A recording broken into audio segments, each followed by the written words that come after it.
Namaste. 6 lines on Satyavan.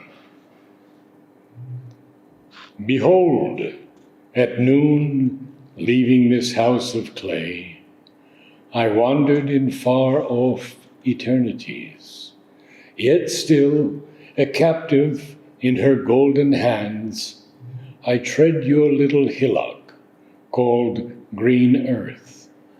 And in the moments of your transient sun, live glad among the busy works of men.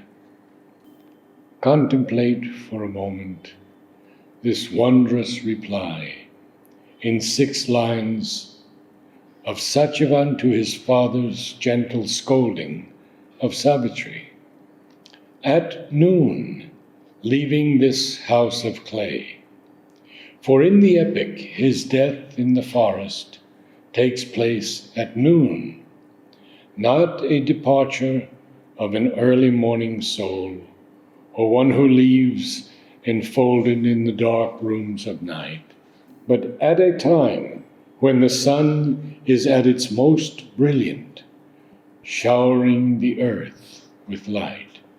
Satyavan, as Sri Aurobindo writes, is the soul carrying the truth of being within itself, but descended into the grip of death and ignorance.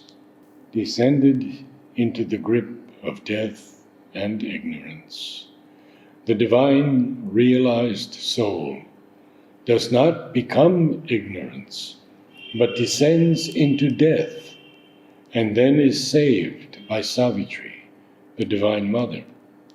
After leaving his body, this house of clay, and wandering in far-off eternities, all the while a captive in Savitri's golden hands, he returns and replies to his father, I tread your little hillock called green earth.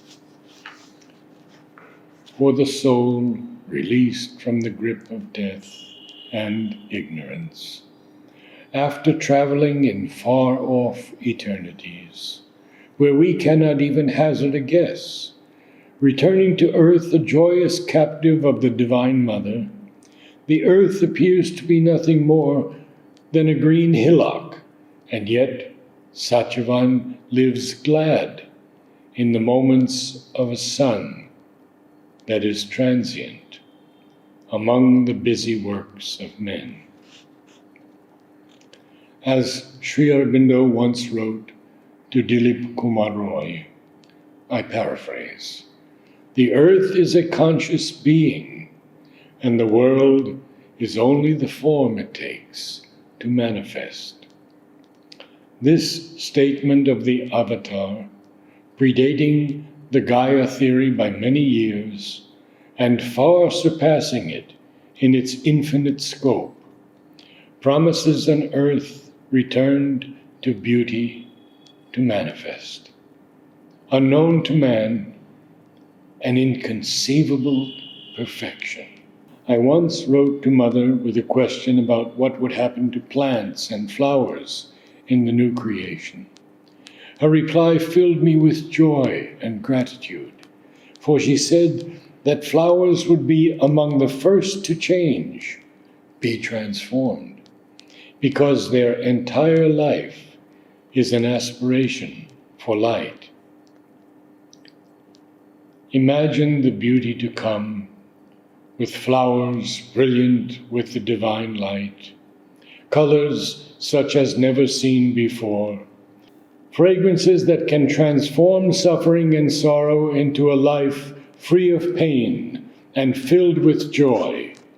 This little hillock, divinely ordained for the manifestation of the life divine, must be nourished, protected, felt, and ultimately realized as a conscious being.